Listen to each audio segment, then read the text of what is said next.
Բարև ձեզ, Վանաձայնի եթերում Հայացք Երևանից հաղորդաշարն է, ես Վահագն Զաքարյանն եմ։ Բարեկամներ, այսօր իմ զրուցակիցն է Գրականության եւ արվեստի թանգարանի տնօրեն Սյուզաննա Խոջամիրյանը եւ մենք, ինչպես խոստացել էինք, պարբերաբար անդրադառնում ենք Գրականության եւ արվեստի թանգարանի գործունեությանը։ Բարև ձեզ, ուրախ եմ, որ այսօր դարձյալ առիթ ունենք հանդիպելու, զրուցելու, ներկայացնելու թանգարանի գործունեությունը։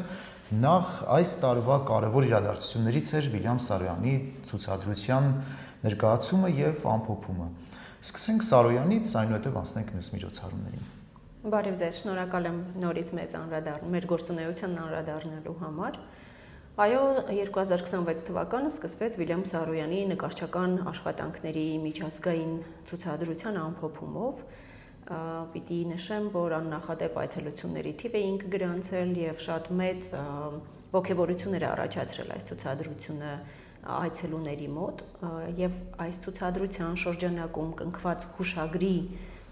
շնորհիվ Սարոյանական օրերն այլևս ամենամյա են եւ ուզում եմ նշել, որ այս տարի եւս հավանաբար սեպտեմբեր ամսին Հանրապետությունը, քաղաքը, Երևանը, կենտրոնը կլցվի Սարոյանական շնչով ու իրադարձություններով։ Պիտի խնդրեմ հետևել թանգարանի գործունեության հրապարակումներին։ Սարոյանի ցուցադրության ամփոփումից հետո հաջորդ միջոցառումը մեզ մոտ, հաջորդ ժամանակավոր ցուցադրությունը էլի համագործակցությամբ ցուցադրություն էր, Մեծամոր ոսկի արվեստ եւ առեղծված խորագրով համագործակցում էինք Մեծամոր արգելոց հնագիտական թանգարանի հետ, որտեղ ցուցադրվեցին Մեծամորի գանձերը, այդ թվում նաեւ հայկական լեռնաշխարհից հայտնաբերված ամենահին ոսկեզարդը։ Կարծում եմ սա թերևս միջթանգարանային առողջ համագործակցության ամենավառ օրինակներից մեկն է, երբ Մեծամորը տեղափոխվել էր քաղաքի կենտրոն եւ շատ մարդիկ հնարավորություն ունեցան ավելի հանրամատչելի վայրում տեսնելու կամ նորից տեսնելու կամ ոգեշնչվելու Մեծամոր այցելելու։ Այցելություններից գոհ եք։ Այցելություններից որպես վարչարար միշտ դժգոհ պիտի լինենք, որովհետև միշտ կա պահանջ ավելի շատ մարդկանց իրազեկ պահելու եւ մշակութային կյանքին հաղորդակից դարձնելու, բայց եթե համեմատության կոնտեքստում նայենք այցելությունների մի քանի տարիների համեմատության մեջ, այո, իհարկե զգալի աճ կա այցելությունների։ Բացի այդ, թանգարանը պարբերաբար եւ անընդմեջ ժամանակավոր ցուցադրություններ է իրականացնում, այդ թվում Սիրանույշ թափանցիկ վարակույրից այն կողմ ժամանակավոր ցուցադրությունը, որը շատ սիրվեց էլի այցելուների կողմից։ Մենք անդրադարձել էինք դերասանուհի Սիրանույշին եւ առհասարակ Գրականության եւ արվեստի թանգարանը մի նոր շարք է մեկնարկել մշակութային կին գործիչներին լուսաբանելու։ Այս շրջանակում իրականացվեց նաև Լուիզա Ասլանյանի պատկերագրքի համատեղ հրատարակությունը, լասի վերաբերյալ առհասարակ մշակութային միջոցառումների իրականացումը եւ ահա Սիրանույշի ժամանակավոր ցուցադրությունը, որտեղ ցուցադրվեցին նրա զգեստը, Համլետի գլխարկը, Համլետի համազգեստը, բեմական զգեստը չկա, չի պահպանվել է միայն գլխարկը։ Իսկ գիտենք, որ Սիրանույշն այն կին դերասանն էր, որ մարմնավորում էր Համլետի կերպարը, եւ հետաքրքիր նոր ուսումնասիրություններ կան նաեւ Համլետի զգեստի, բեմական զգեստի անհետացման վերաբերյալ։ Դրան հաջորդեց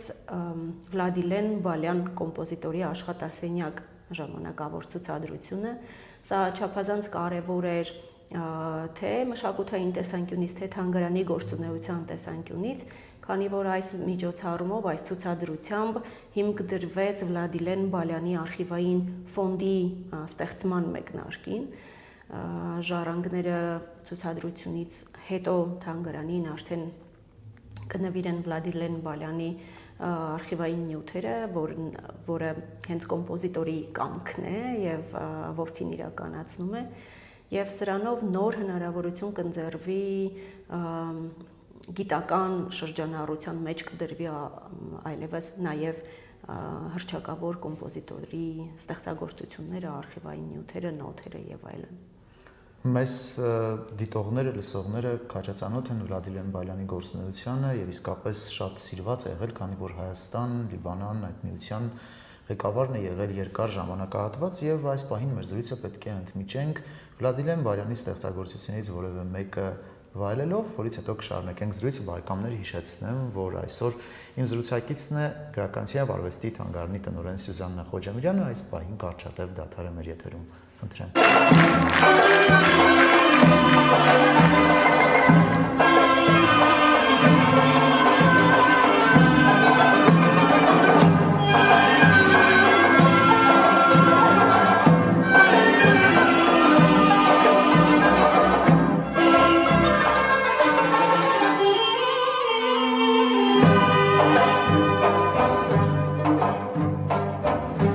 Հայաստանի աղնս Գյումրի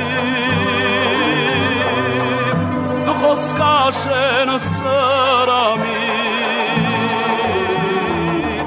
ճշմարտության մանես Գյումրի դու իմաստուն միամիտ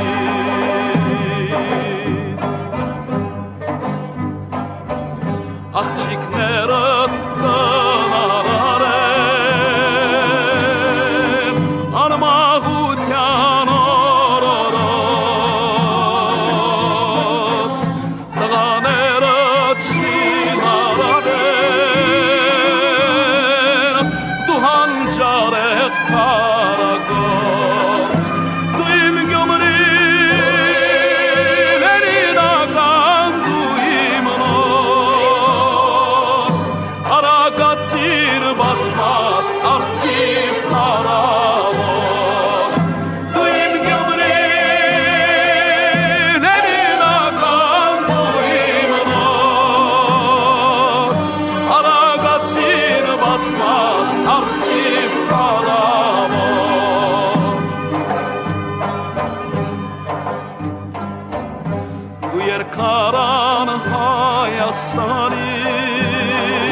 Այշեմ մուրճեր դեն հնչում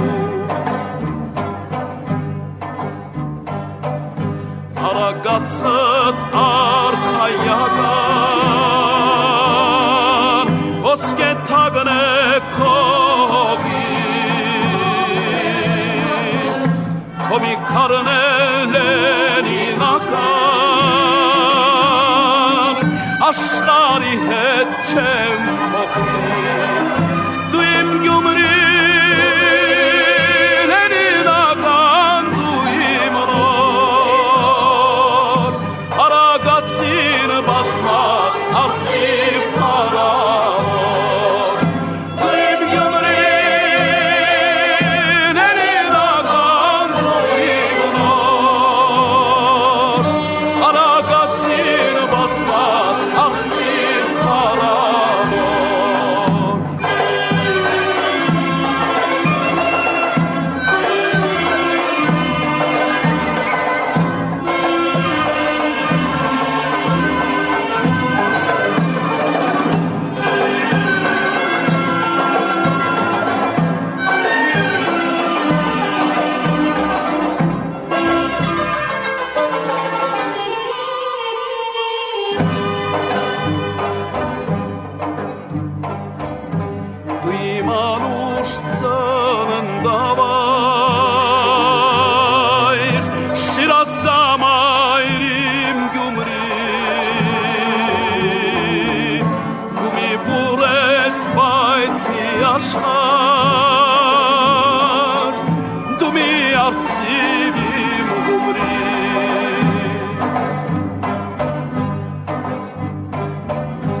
Ասնասած գիշերուտիմ Քեզ եմ երկում իմ շիրակ Արագացին բազմած արծիվ Հավերժ կապրես իմ քաղաք Դու իմ Գյումրին հենինական դու իմ նոր Aragazin basmaz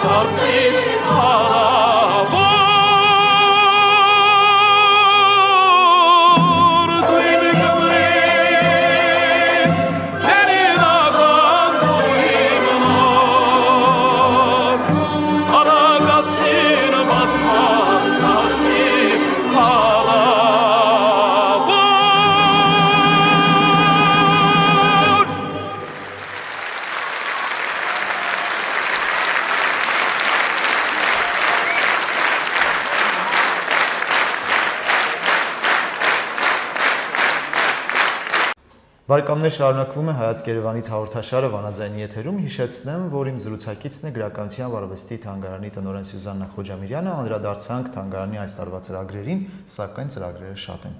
Նաև ընթացիկ վերջին փուլում բավականին աշխույժ գործունեություն է նաև ճապոնացիների հետ։ Ինչ ենք անում։ Քանի որ Գրականության եւ արվեստի թանգարանը յուրօրինակ կամուրջ է հանդիսանում տարբեր մշակույթների, տարբեր ժողովուրդների մշակույթների միջև, մենք մեկնարկել ենք եւս մեկ շարք մշակութային ժամանցային միջոցառումների, որտեղ ներկայացնում ենք տարբեր երկրների, տարբեր ազգերի մշակույթները եւ սոցհարցման վրա հիմնվելով որոշեցինք, որ սկսենք հենց ճապոնական բարեկամ Ճապոնիայից, ճապոնական մշակույթից, քանի որ հետաքրքիր է, բայց ճապոնական մշակույթի սիրահարները շատ են մեր մեջ։ Եվ այսպես մեկնարկել ենք մոնոգատարի կոչվող միջոցառումների շարք, մոնոգատարին ճապոներենի թարգմանաբար նշանակում է պատմություն,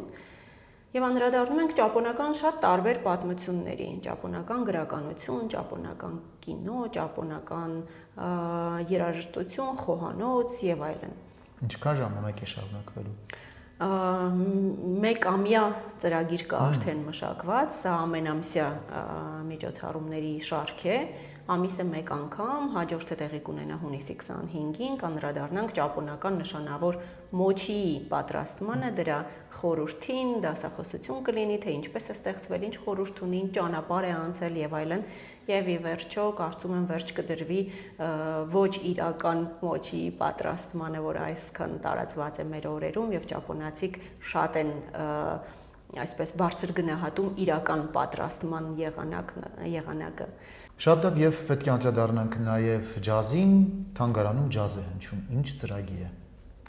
Գրականության եւ արվեստի թանգարանը նաեւ հայ երաժշտության պատմության թանգարանն է, այստեղ են պահվում Լիմոնճանի հայկական նոտագրություններից մինչեւ մերօրյա երաժշտական արվեստ։ Կոմիտասի արխիվը, Արամ Խաչատրյան, Ալեքսանդր Սպենդարյան, Տիգրան Չուխաճան, Արմեն Տիգրանյան, Նիկողայոս Տիգրանյան, Շարլ Ազնավուր եւ նշանավոր երևելիների արխիվային շատ կարևոր նյութեր են պահպանվում Գրականության եւ արվեստի թանգարանում։ Եվ ահա մեր պարտքն է նաեւ մեր պարտականությունն է նաեւ ներկայացնել երաժշտությունը։ Մեկնարկը երաժշտական երեկոների մեկնարկը տվել էինք նաև օպերային երգերից, հիմա հերթը ջազային երաժշտությանն է, ջազային կատարումներին եւ քանի որ սա շատ սիրվեց հանդիսատեսի կողմից, մենք որոշեցինք, որ ջազը գաթում կլինի առանձին միջոցառումների շարք, նորից ամենամսյա շարք, պիտի խնդրեմ ռադիոլսողին, որ ուշադիր լինի հետևի թանգարանի էջին, պարբերաբար թարմացումներ կլինեն, պարբերաբար կհրապարակվի, թե ինչ ջազ կատարումներ են լինելու եւ սա կշարունակվի մինչեւ տարեվերջ։ Եվ բնականաբար պետք է անդրադառնանք ընդամենը վերջերս տեղի ունեցած թանգարանների գիշեր եւ թանգարանի միջազգային օր այս արդեն ավանդական դարձած միջոցառումներին։ Հիշեցնենք, որ թանգարանն ունի նաև մասնաճյուղեր եւ այս Գրականության եւ արվեստի թանգարանը իր մեծ ընտանիքով նշեց նաև այս երկու կարևոր իրադարձությունները։ Ինչ ունեցանք։ Մասնաճյուղերին անդրադառնալով մենք մասնավորապես շեշտադրում էինք կատարել այս տարի մարզային թանգարանների վրա։ Մարզերում պարզապես թանգարանային կյանքը եռում էր։ Օրինակ Դսեղում կենթանացել էին Թումանյանի հերոսները, կիթառ, խարույկ, հետաքրքիր գիշեր, իսկական թանգարանային գիշեր, Պերճ Պրոշյանի տուն թանգարանում ունեցանք մոմի լույսերով շրջայց մութ թանգարանում, ջուրիմացությունից խոսափելու համար իհարկե մոմի լույսերն արհեստական էին, բայց այդ խորհրդավորությունը կար իրական գիշերը թանգարանում զգալու հնարավորություն ունեցան այցելուները։ Գորիսում Կյորեսից Գորիս շրջայց ունեցանք, Բակունցյան Կյորեսից մինչև մերօրյա Գորիս, որն ամփոփվեց նաև Բակունցի սիրելի վարդաթերթիկներով թեյի հյուրասիրությանը, Սիլվա Կապուտիկյանի տուն թանգարանում առաջին անգամ հյուրասիրություն կար Կապուտիկյանի սիրելի կոկտեյլի բաղադրատոմսով, նույնը Դերենիկ Դեմիրճյանի տուն թանգարանում եւ այսպես իսկապես շատ բուրըն թանգարանային շաբաթեր, թանգարանային գիշերը եւ թանգարանային միջազգային օրը եւ իրար միացնող օրերը։ Եվ մեր զրույցի ավարտին ուզում եմ անպայման նաև վերջերս լույս տեսած գրքի մասին խոսենք, քանի որ Մարկոյի կատալոգը լույս տեսավ։ Այո, Մարկոս Գրիգորյանի գրականության եւ արվեստի թանգարանում պահվող ստեղծագործությունների ամբողջական հավաքածուն վերջապես ունի պատկերագիրք։ Սա